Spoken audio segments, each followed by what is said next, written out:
Hey guys, good morning. It's start of week 3 here, Monday morning for my morning video. And well, I didn't know what I was going to really be saying today. It's only 7:30ish or so, and it's already been an eventful morning for me. This is coming on the heels of kind of a rather uneventful day yesterday. One thing I don't know if I covered in my video yesterday that I forgot to mention, I think I did, was there was somebody reached out to me over the weekend and said, hey, if you need a place to stay, I'm not sure if I'm on your route, let me know. And she said she was in Rochester, so I looked up Rochester, Ohio, and it was a little bit north of where I was. But some people have said, hey, I'll come down and pick you up and get you back to where you need to be the next day. So we were chatting during the day yesterday as I was walking, and she was working until 4 o'clock. And I said, well, let me know when you get off work, and we'll just see where I'm at, and play it by ear and see what happens. So it actually took place, I think I talked about Kathy and Jim's house. They gave me some dinner and let me stay, and I had to kind of rescue the little dog there. But it was funny. So as we're talking about where we're located with this woman, the short story is that she was in Rochester, Pennsylvania. They thought I was still in PA, and I'm thinking she's in Rochester, Ohio. So needless to say, that didn't click at all. But last night I was able to get some sleep, and it was like I said, pretty uneventful. I was pretty wiped out. The one thing that I noticed, which is a little bit discouraging, is the distance here. As I'm in central, I don't think I'm in western Ohio yet, but central Ohio, working my way out, is the distance between the next gas station, the next mini mart. I went like 15 miles, and last night as it was getting later, I just say, you know what, I'm going to hunker down here for the night and get up in the morning and get going. The advantage when I actually don't necessarily stay in someone's home or I am engaging with somebody is that I'm an early riser. I can get my stuff done and hit the road and get going. And that's one of the things I'm learning as I go. I got a late start yesterday, and with church on the Sunday, and again, normally I wasn't planning on walking on Sundays, so it wasn't an issue the previous Sunday. But this time, what I noticed was I got a late start between that and some rain, and here comes my friend Bill. I'm going to talk about in a little bit here. So anyway, I was able to get a start on the day. But it beats you up pretty good.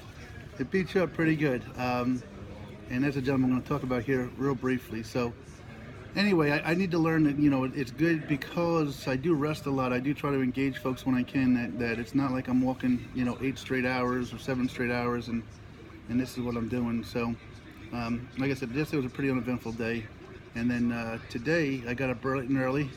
And come on over, Bill. I'm actually talking to my computer right now, right here. So I'm going to call my cousins. Okay. Give them your email. Okay, I appreciate that. They live in Mansfield. Maybe they can find a place for you to stay. That'd be very much appreciated, sir. That's where I'm heading over. So thank you much, and again, thank you for your interest this morning. Thank you, buddy. Have a great day. So anyway, so as I said, I got up bright and early this morning, and I hit the road. It was kind of dark, and I was walking along the interstate. And what I found yesterday versus today certainly is that the 18-wheelers are definitely out in full force today. And it's kind of weird. Walking in the dark is actually, there was some good and bad to it. So the good is that when you're walking a straight highway and you don't see anything for miles and miles and miles, it gets a little discouraging. When it's dark, you're just worried about the 3 or 4 feet in front of you. So that was my walk up this morning. And yesterday I cut my trip short, probably about 5 miles short of the mini mart area that I wanted to get to. And so this morning, that was my first goal, was to get there, get hydrated, get a little food in me, and take the day as it comes and leave this video for you guys. Well, I made it up to a Subway / gas station next door, and one of the things is it's a little chillier in the morning. I have my windbreaker on, as you can see, but I've been dripping sweat, and it's still summertime, so you walk into the mini mart and it was air conditioned, and I had such a chill I had to go outside. But as I sat there, there's a gentleman named Bill that started to chat me up and told him what I was doing and gave him my card, and he seemed generally interested in talking to me a little bit. And it was funny, it was kind of like the mayor. Everybody that walked in kind of knew by name and said, hey, do you hear what this guy's doing? Do you hear what this guy's doing? So I thanked him for his time, and I went to step outside, and I came down here. I was sitting outside the subway, which I'm actually sitting inside right now, charging my phones. So I was sitting outside the subway, and I had no idea, but I must have been sitting in front of Bill's vehicle. So as he came out and get in his truck, he wished me luck, like you just heard him wishing me luck a minute ago. And it was then that kind of my batteries got recharged. You know, when I guess I'm doing this because I really do enjoy people and like that engagement. And when you're out there walking alone for all that time, it just, you know, it's just you and your mind. And it is a mind game. There are times, you know, in any given 1 minute span, let alone 1 hour span, where I could, you know, question, you know, what am I doing? I miss my kids, to, you know, I have to get this done, and why I'm doing it, and kind of focus things a little bit. And it goes on almost minute by minute by minute, certainly hour by hour. I have different little ups and downs and peaks and valleys. Anyway, Bill had seen this medallion around my neck, asked if I was in the military, and I explained, no, I couldn't get it medically. It's not a dog tag. He thought it was. But I asked him about his service, and he told me a couple funny things. And the one, well, first of all, was that he was an Army Ranger 45 years ago. Been wounded 3 times, so certainly appreciate your service, Bill. But then he did something for me. I asked him to do it on camera, but he wouldn't do it, and I'm not going to do it justice. But he said, you know, that the military may give me this. I didn't smoke, I don't do drugs, I hardly think. And he said, you know, my country effed me over, but I still love it like this. And I don't know if I did it justice, but I really got a kick out of it. And then, you know, he sat down on the bench right outside here and was talking to me for a while. And you know, it's a funny thing is that I want to at least I have aspirations of still going big. That is fading a little bit from me, but that's my own issue to deal with as we go. Anyway, you know, I'm looking to donate on my GoFundMe page to 2 charities. One of which is the St. Jude's Children's Hospital, and the other is the Disabled Veterans of America. So Bill was telling me, he said, you know, kind of the funny thing, and there's truth in this too. You know, there's different degrees of patriotism, I guess, and how we feel about our military and our soldiers. But he said, you know, nowadays these young guys come back from Iraq and Afghanistan, and they go right to the head of the line at the VA, and they get all the treatment and things like that. And you know, and they should. There's no doubt that they should. He goes, but I came back 45 years ago, and I've had to fight for everything I can get. He said, I had to go in front of the labor board for 4 years just to get my job back. You know, so much like a lot of things in this country where we have morphed, and we're constantly getting a little bit better with things, whether it be more tolerant of you know, sexual genders, whatever, really more tolerant, you know, while racism still exists, I think we're getting better in that regard. You know, one of the things that has certainly changed is, you know, the way we receive our soldiers and our military folk. You know, I was only just being born while the Vietnam War was going on, you know, but I've heard stories that when the soldiers came back that they were, you know, spit on and chastised and berated. And you know, they didn't ask for it. They got drafted and had to go. So I don't know why our society kind of looked down upon them like they had a choice in the matter. But I guess we did. The same with there are other things in our past that have been unexplainable to me. But you know, I think the good news now is when the soldiers do come back, I'm proud to say that we've grown in that regard. That we at least you know, try to thank them for the service and acknowledge what they've done. And things like that. So you just heard Bill come back in here. So I came into Subway after having a couple of waters and getting rehydrated. I got my morning Diet Coke, which I seem to need. The young lady back there was kind enough to just say, no, sit, charge your batteries. You know, I'll even get a remote to the TV, so you can catch up on your sports scores. And then here came Bill back on in here. And I don't know if he knew it's because I was here or he just happened to mosey back in.